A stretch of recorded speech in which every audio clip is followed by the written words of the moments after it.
make a salt dough ornament, and you can use salt dough to make hand impressions. You can use it for whatever. So I've already measured out, and I'm going to do this with my kids at school, but we're going to try it out on Master Gavin. So I have half a cup of salt, and I need half a cup of flour.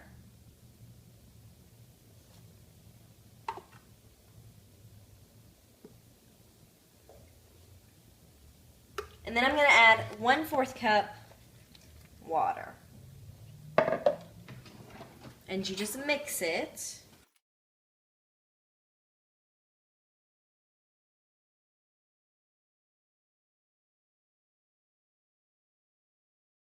Piece of parchment paper.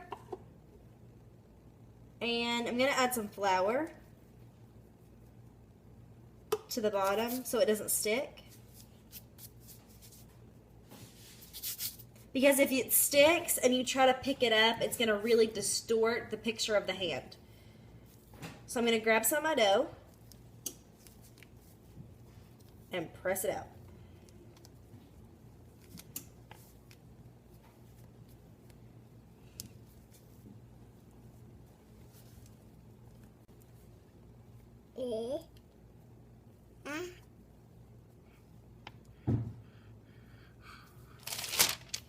Alright. So this finger got just a little bit distorted, so I'm going to fix it. Alright. And then I'm going to cut around it with this knife, leaving a nice border.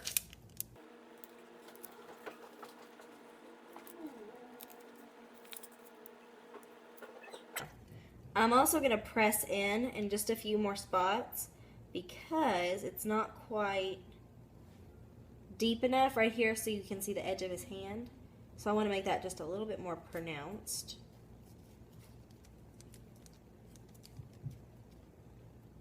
Okay. So then I'm going to cut out a little hole. We're going to make it into an ornament, so it needs a little hole for a string or a wire, whatever you want to use. Alright, so now we're going to go finish up the edges by pressing along the sides.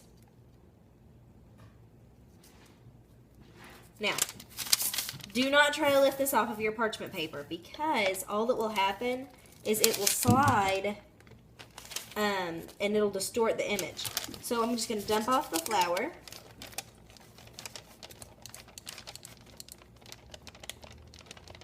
And I'm going to move it over to a pan. Now the oven is heated to 200 degrees, so I'm just going to pop it in there for 3 hours. Okay, so it's baked for 3 hours on 200.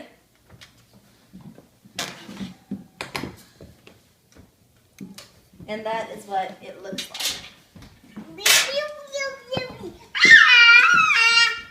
Gavin's excited about it. It's very hard in all places. I think he wants you to pick him up so you can see it. Just don't let him touch it. Do you want to see? That's Gavin's hand. That's your hand, Gavin. No, you can't touch it because it's hot. It'll burn, baby. So now what happens? So now we let it sit until it's completely cooled. Okay. We let it cool overnight, and this is what it looks like. So there's still a little bit of flour on it where I laid a little bit down. So just rub all of the excess off. Okay. Now, I'm going to point out something, an imperfection. Do you see in the hole how there's just a little bit of crustiness, whatever, dough in there? That's why you want to make sure you finish the edges. When I do these again with my students, I'll make sure, double, triple check that edge isn't there. That way I don't have to go back through and poke it out because I'm kind of a perfectionist. So now we're going to go and paint the hand. Alright, so we are going to make Mod Podge glitter. I've made this mixture before. It's been a while, so it might take me a couple tries to get it right. So what you need is some glitter. This is extra fine glitter from Art Minds. I've had this for forever. A really, really, really long time. I'm honestly not sure how long I've had it. But it's been a couple years. This is pink, but you can use whatever color you want. And then this is just Mod Podge. If you've never used Mod Podge before, it is an excellent glue for crafting. And then you need a paintbrush that you don't care about because you're going to ruin it. Come to terms with that right now, that it's going to be ruined. So, I have my hand. I'm just going to take some Mod Podge and some glitter.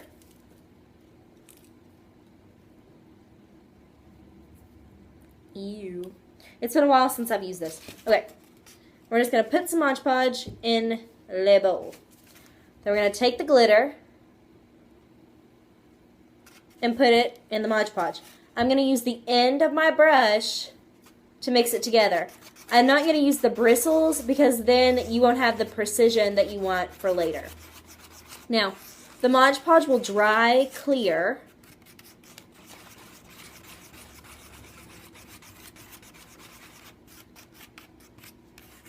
Okay, I need some more glitter.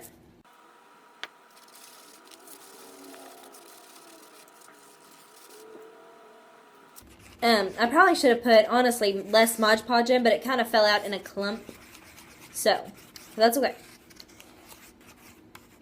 So you want to get it to where you can see a lot of glitter instead of a lot of white space for Mod Podge.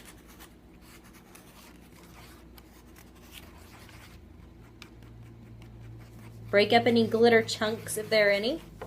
And that looks good to me. A lot of glitter.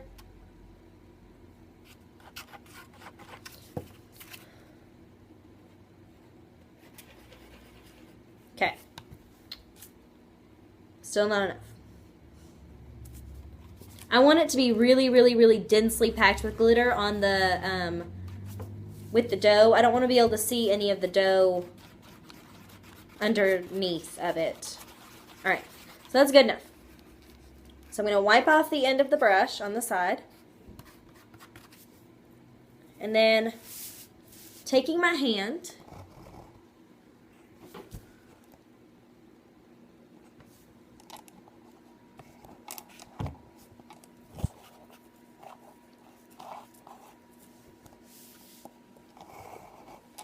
okay.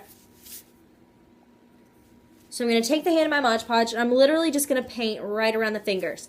I'm going to do the parts that need the most precision first, so right between the fingers, because once you start using this, the bristle is going to be covered with it, and you won't have as much precision. So I'm going to do this, and I think Mom's going to put it in fast forward, and I'm going to listen to some jams.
Okay, so this is what it looks like.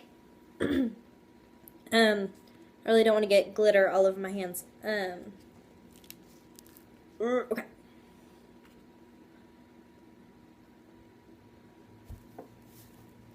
So that's what it looks like. It's not dried yet, so the white parts that you see will not be white or for much longer, yeah. So you can see some white right there. It's going to dry to look like just glitter. So all you'll be able to see is the glitter finish. You could, an idea is to do like an ombre, so you could start up, you could start with like silver down here and then work your way up to like light pink and then darker and darker and darker until you get to all the way pink. There were some cute ideas on Pinterest that you could paint it to look like a Santa hat, but I put the hole in the wrong spot, honestly. If I was going to paint a Santa hat, which I'll probably do for my kids, it's supposed to be like this. And Santa's hat is up here, and then the fingers are his beard. It's super cute. But there's a Christmas tree you could do. You can do a reindeer. You can do no, you can't do that. One person had, if you're not about Santa, I know some people are anti-Santa. I'm not really a fan of Santa, but whatever. You could put this wasn't the most attractive, I didn't think, but they put a little manger right there with, they just painted it on and put a baby inside to be Jesus. But then the fingers were kind of plain. It was just blue. Whatever you're going to do. I might practice with a Santa and see if it works because it's super cute, for preschool. But if it doesn't work, I'll probably just do this for all of them. And there's a poem, hold on.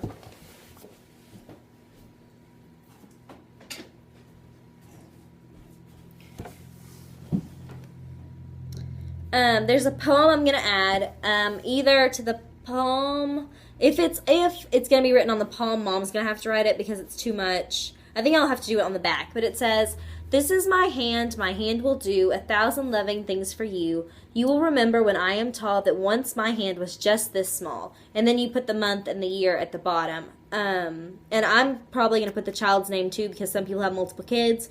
And after a couple years, who even remembers which kid's handprint this is? Not me. So, that's what I'm going to do. And I will try to show you when it's dry. I'll probably let it sit overnight, although it probably won't take that long. Like this part that I started with is already dry. But notice that I did do 2 coats. I didn't give it any time in between because it was just easier just to go ahead and do it all. I made sure I got in the hole for the ornament, or the ornament hook, and then I went around the edges. Now the edges are not perfect. They're not supposed to be. I didn't really aim for perfection, but I just got as close as time would allow. So that's that. I hope you enjoyed. I'm sure Mom will insert pictures at the end of the video showing the finished product. Yeah, that's it. Thanks for watching.